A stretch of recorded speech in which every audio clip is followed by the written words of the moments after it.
हाइड्रोजनीकरण ऑब्जेक्टिव के साथ ये सब्जेक्टिव टाइप हो चुका है, कोई बात नहीं है, जो भी है मेरे पास वो मैं आपको बता रहा हूं।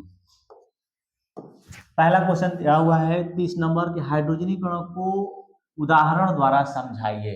तो हाइड्रोजनीकरण का मतलब होता है कोई कार्बनिक यौगिक दिया हुआ हो, उस पे हम हाइड्रोजन जोड़ रहे हैं, इस अभिक्रिया को बोलते हैं हाइड्रोजनीकरण।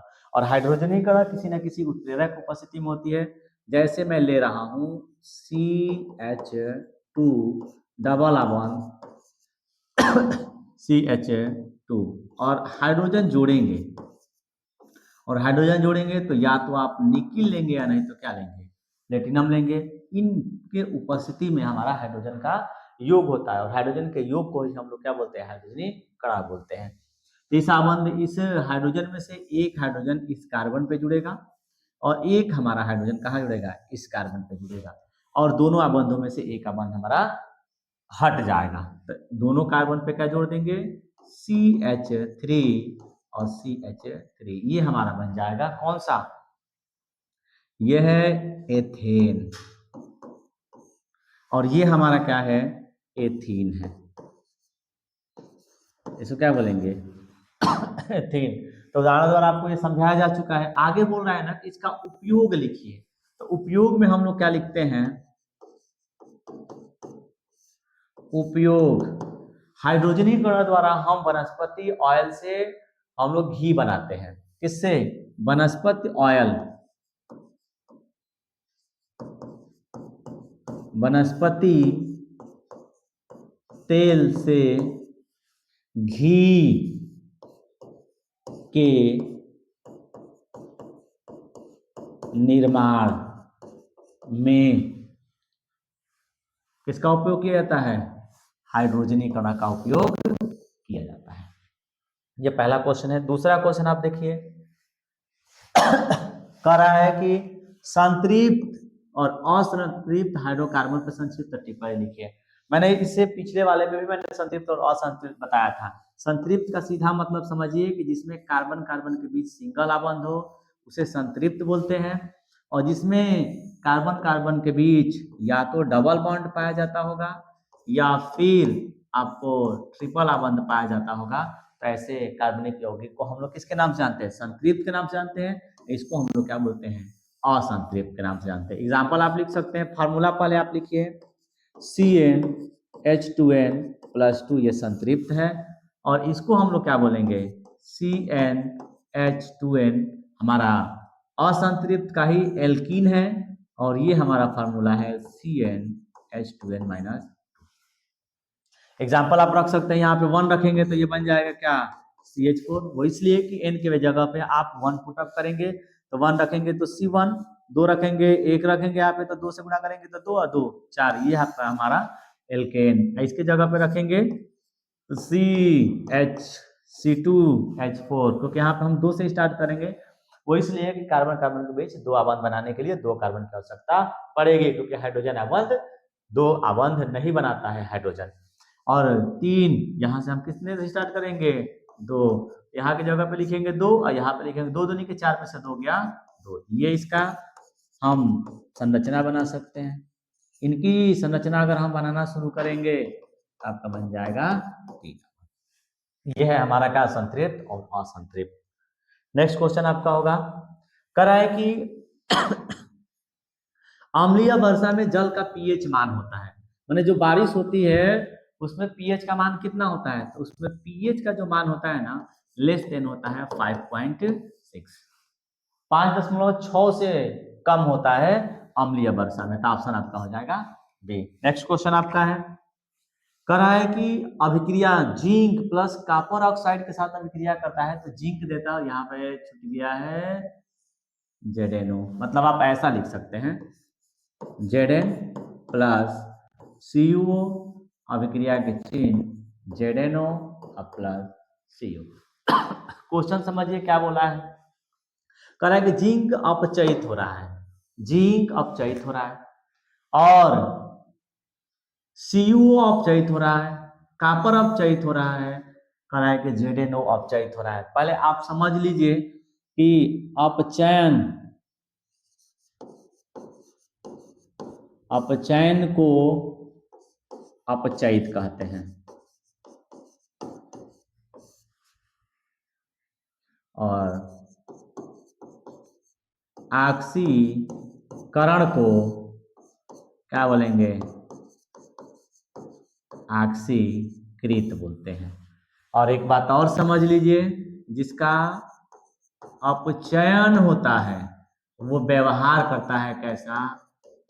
ऑक्सीकारक की तरह। और जिसका ऑक्सीकरण होता है वो व्यवहार करता है कौन सा? अपचायक की तरह। अब देखिए, अपचयन का मतलब होता है हाइड्रोजन का निकलना, हाइड्रोजन का जुड़ना और ऑक्सीजन का निकलना। तो देखिए, ये अपने में से ऑक्सीजन इसको डोनेट कर रहा है, तो यहां से यहां इसका पहुंचना हमारा कहलाएगा क्या? ऑक्सीकरण। और ऑक्सीकरण को ही क्या बोलते हैं? ऑक्सीकृत। और CuO यहां से यहां पहुंच रहा है तो इसको हम क्या बोलेंगे? अपचयन। तो क्या लिख दीजिएगा? अपचयित। ठीक, अब ऑप्शन चेक कर लीजिए। कॉपर अपचयित हो रहा है, बिल्कुल गलत है। इधर से अगर इधर चलेंगे तब कॉपर की बात करेंगे, जेडेनो की इधर से इधर चलेंगे तब बात करेंगे। यहाँ पे क्या बोल रहा है कि CuO अपचयित हो रहा है, CuO में से ऑक्सीजन क्या कर रहा है? निकल रहा है, तो CuO आपका अपचयित हो रहा है। ये ऑप्शन आपका करेक्ट है। अब देखिए, एक बोला है जेडेनो अपचयित हो रहा है, तो हम इधर से इधर थोड़े चलेंगे, हम आगे की बात कर रहे हैं, इसलिए हम ऑप्शन कौन मारेंगे?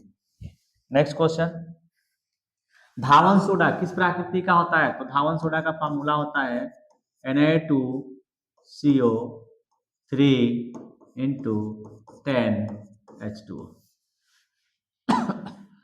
धावन सोडा मतलब धोने वाला, और धोने वाले सोडे की प्रकृति कैसी होती है? क्षारीय होती है। नेक्स्ट, सजातीय श्रेणी पर संक्षिप्त टिप्पणी लिखे। तो ऐसा हमारे पास यौगिक होना चाहिए जिसमें क्रियात्मक समूह समान हो और एक यौगिक से दूसरे यौगिक में जाने पर CH2 का अंतर होना चाहिए। तो ऐसे यौगिकों को हम लोग किसके नाम जानेंगे? सजातीय श्रेणी। आप एग्जाम्पल देख लीजिए, CH3OH लिख सकते हैं, CH3 CH2OH। देखिए, ये दोनों सेम है और ये दोनों क्या है? सेम है, तो एक्स्ट्रा कौन है? CH2। ऐसे यौगिकों को हम लोग क्या बोलेंगे? सजातीय श्रेणी बोलेंगे। नेक्स्ट आपका क्वेश्चन है, निम्नलिखित यौगिकों का यूपीएससी नाम लिखे। तो यहाँ पे मिस्टेक हुआ है, इसको आप क्रॉस कर दीजिएगा। नेक्स्ट क्वेश्चन देखिए, एथिल अल्कोहल के किन्हीं 3 रासायनिक गुणों को लिखिए। तो चलिए मैं लिख दे रहा हूं। पहला ऑप्शन आपका, हम लिखेंगे H2SO4 से क्रिया। ठीक, तो हम लेंगे यहाँ पे एथिल अल्कोहल CH3 CH2OH होते हैं और गर्म कर देंगे 160 से 170 डिग्री सेंटीग्रेड पर। ध्यान रख लीजिएगा, इसको तोड़ने का तरीका, ये H, ये H, ये H, CH, इस तरीके से लिखेंगे। H, ये हो जाएगा H, H, और ये हो जाएगा H, ये भी H, ये OH। तो यहां से निकल जाएगा आपका क्या? OH माइनस, तो ये मिलेगा प्लस। जस्ट बगल वाले से निकलेंगे H, तो ये मिलेगा माइनस। दोनों मिलकर के बन जाएंगे क्या? H2O। यह और यह मिलकर के H2O बनेगा। इस कार्बन पे कितने? 2 हाइड्रोजन है, तो लिख दीजिएगा क्या? CH2। फिर ये माइनस और ये प्लस मिलकर के बन जाएंगे डबल बॉन्ड, फिर बन जाएगा क्या? CH2। एक एथीन हो गया। दूसरा आप देख लीजिए, ethyl alcohol CH3 CH2OH Na के साथ अभिक्रिया करा दीजिए। तो जब धातु के साथ एल्कोहल की अभिक्रिया कराई जाती है तो हाइड्रोजन गैस मुक्त करता है। तो यहाँ से हाइड्रोजन निकल जाएगा, इसके जगह पे कौन आएगा? Na आएगा। तो लिख दीजिएगा क्या? CH3 CH2O Na और प्लस आ जाएगा क्या? H2। 1/2 बैलेंस करने के लिए मैंने 1/2 लिखा है। इसका नाम होगा सोडियम एथॉक्साइड। 2 हो गया। तीसरा नंबर देखिए, हम CH3 COO H से क्रिया कराएंगे। क्या करेंगे? क्रिया कराएंगे। तो सबसे पहले आपको लेना पड़ेगा C2H5OH प्लस CH3COOH। उपस्थिति आपको क्या लेने पड़ेंगे? H2SO4, वो भी कैसा? शांत। तो यहां से बॉन्ड ब्रेक करेगा, ये माइनस और ये देगा प्लस, और यहां से निकलेगा प्लस, तो यहां क्या देगा? माइनस। तो आपको पहले लिखने पड़ेंगे CH3, फिर CO, इसमें किससे जोड़ेंगे? O से जोड़ देंगे, तो बन जाएगा क्या? O और C2H5, प्लस में बन जाएगा क्या? H2O। उसका नाम होगा एथिल एथेनोएट, मतलब एस्टरीकरण अभिक्रिया के नाम से जाना जाएगा। ये जो है एस्टरीकरण अभिक्रिया के नाम से जाना जाएगा। नेक्स्ट आपका क्वेश्चन, मेथेन का संरचनात्मक सूत्र होता है, मतलब मेथेन का सही लिखा है, ये है आपका, इसमें 2 कार्बन है तो ये एथेन होगा, 2 कार्बन है तो ये एथेन होगा। ये मेथेन है, ये क्या है? एथीन है, ये एथाइन है। मतलब इसने इसमें से 2 हाइड्रोजन को बाहर निकाल करके हटा दिया है। ये होना चाहिए CH और H, और यहां से भी निकाला गया तो ये मिटा दिया गया है, और यहां से मिटा दिया गया। तो ये हमारा क्या है? मेथेन का संरचना सूत्र है। नेक्स्ट, लेड नाइट्रेट का रासायनिक नाम है, रासायनिक सूत्र है, तो लेड नाइट्रेट आपका होता है ये Pb।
लवण, तो क्षारीय लवण जिसमें OH होते हैं उसको क्षारीय लवण, जिसमें H होते हैं उसको क्या बोलते हैं? अम्लीय लवण बोलते हैं। तो इसमें हमारा क्या है? H है, इसलिए हमारा क्या बोला जाएगा? अम्लीय लवण बोला जाएगा।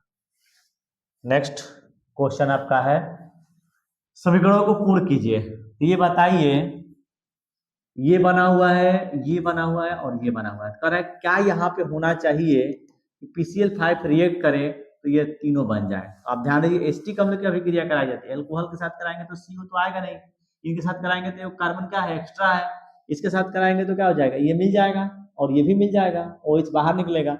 चलिए इसको मैं लिख दे रहा हूँ, CH3COO और H।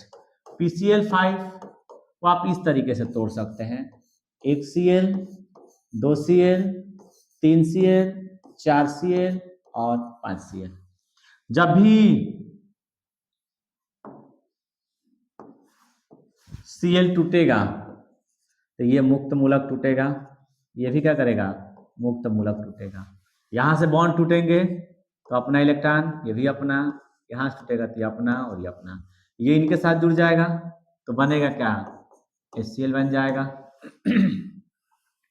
और ये Cl किसके साथ जुड़ेगा, इनके साथ जुड़ेगा, तो आप लिख दीजिएगा क्या, CH3COCl प्लस, वो ये O किसके साथ जुड़ेगा, इस P के साथ जुड़ेगा, तो आप प्लस में लिखेंगे क्या, POCl3। शायद मुझे लगता है कि यही यहाँ पे बंद करके डाल देते। कौन सा ऑप्शन सही होगा। नेक्स्ट, उभयधर्मी ऑक्साइड। अगर धातु के साथ कोई ऑक्सीजन जुड़ा है, धातु प्लस ऑक्सीजन हो तो ये क्षारीय होता है। और धातु प्लस ऑक्सीजन है तो हम बोलेंगे क्या, वो अम्लीय ऑक्साइड। अब देखना इसमें है कि ये भी धातु है, ये भी धातु है, ये भी धातु है, ये हमारा क्या है, उपधातु है, तो ये तो हो नहीं सकता। अब इन तीनों में से देखना ये होगा कि किसमें धात्विक गुण ज्यादा है। जिसमें धात्विक गुण ज्यादा होगा उसमें क्षार के गुण ज्यादा होंगे, जिसमें धातु का गुण कम होगा उसमें धातु का क्षार का गुण कम होगा, वो अम्ल की तरह अग्रसरित होगा। जिसमें अम्ल और क्षार दोनों का गुण पाया जाता है उसको हम लोग बोलते हैं उभयधर्मी। तो ये हाईली रिएक्टिव मेटल है, उससे थोड़ा कम है, उससे थोड़ा कम है, तो ये तो दो हो नहीं सकता। ये अधातु है इसलिए ये भी नहीं होगा। ऑप्शन कौन सा होगा, L2O3। नेक्स्ट क्वेश्चन आपका है, प्रोपेन का रासायनिक सूत्र है। तो प्रोपेन में कार्बन की संख्या क्या होनी चाहिए, 3 होना चाहिए, और बॉन्ड हर एक कार्बन का 4 होना चाहिए, तो ये आपका 4 बन गया। ठीक, और हाइड्रोजन आप लगा दीजिए 1 2 3 4 5 6 7 8, कार्बन गिन लीजिए C3, और हाइड्रोजन की संख्या कितनी है, 8 है। तो ये हमारा प्रोपेन का फॉर्मूला। नेक्स्ट आपका क्वेश्चन है, कराए कि एल्केनों का रासायनिक सूत्र बताइए। तो एल्केन का रासायनिक सूत्र आपका क्या है, CnH2n+2 है। ये CH2n एल्कीन का है, CnH2n-2 एल्काइन का है। तो आप चेक कर सकते हैं कौन सा सही है। नेक्स्ट आपका क्वेश्चन है, एल्केनों का सामान्य सूत्र, तो सही तो है, वही क्वेश्चन है फिर। नेक्स्ट, निम्नलिखित में से कौन सी धातु ठंडे जल के साथ अभिक्रिया करता है। तो सभी धातुएं जल के साथ अभिक्रिया करके हाइड्रोजन गैस मुक्त करता है, लेकिन नॉर्मल हाइड्रोजन के साथ। लेकिन अगर ठंडे हाइड्रोजन के साथ बात की जाएगी तो इसमें निकालने की क्षमता होगा सोडियम का, पोटेशियम का, रुबिडियम का, माने क्या, क्षार धातु का। किसकी, क्षार धातु। अगर जल के साथ अभिक्रिया करे, चाहे वो गर्म हो चाहे ठंडा हो, हाइड्रोजन गैस रेज करेगा। अब क्षार धातु में कौन आया, पोटेशियम आया। ये एल्युमिनियम है, ये भी नहीं कर पाएगा, ये भी नहीं कर पाएगा, ये भी नहीं कर पाएगा, कौन कर पाएगा, पोटेशियम तुरंत। नेक्स्ट, इसमें से 0 pH वाला विलयन होता है, जिसकी pH वैल्यू क्या हो, 0, 7 से कम हो, 7 से अधिक हो, तो उसको हम लोग बोलते हैं, आपका है करा है कि सूर्य के प्रकाश एवं परहरित की उपस्थिति में CO2 H2O के संयोग से निर्मित होने वाले कौन से यौगिक बनते हैं। ये ध्यान रखिएगा कि प्रकाश संश्लेषण में वायुमंडल से कार्बन डाइऑक्साइड लिए जाते हैं और पेड़ पौधे के पत्ती में परहरित पाई जाती है, और सूर्य के प्रकाश और जमीन से क्या लिया जाता है, मट्टी से, मृदा से जल खींच करके जब एक दूसरे के साथ कंबाइन करता है तो हमारा बनता है ग्लूकोज C6H12O6, जिसको हम लोग मंड के नाम से भी जानते हैं। ये क्या है, मंड, या इसी को आप बोल सकते हैं ग्लूकोज, या इसी को आप बोल सकते हैं क्या, कार्बोहाइड्रेट। ठीक, इसमें से आप चेक कर सकते हैं, ग्लूकोज ऑप्शन आपका दिया हुआ है।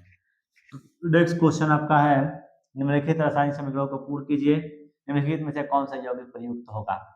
ओके, आइए, ये जो समीकरण लिखा गया है ना, ये CH3COO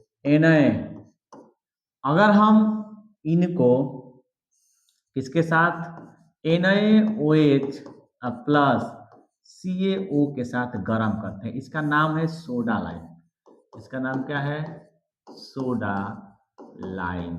ठीक, सोडा लाइम की उपस्थिति में अगर गर्म किया जाता है तो ये ध्यान रखिएगा, ये इस तरीके से अभिक्रिया करता है, COO प्लस। इसको आप अगर गर्म करेंगे,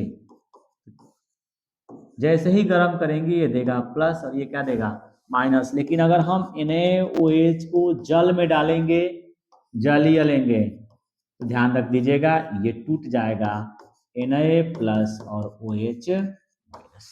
जलीय लेंगे तो Na प्लस OH माइनस, लेकिन गर्म करेंगे तो क्या देगा H प्लस और O Na माइनस, और ये यहीं से अब अंत टूटेगा तो ये मिलेगा प्लस और ये क्या मिलेगा, ये इसके साथ जोड़िए तो ये आपका बन जाएगा CH4 प्लस, ये आपका है तो लिख देंगे COO Na, इसके पीछे चलेंगे तो O हमारा क्या Na, इतने का नाम आपका क्या है Na2CO3।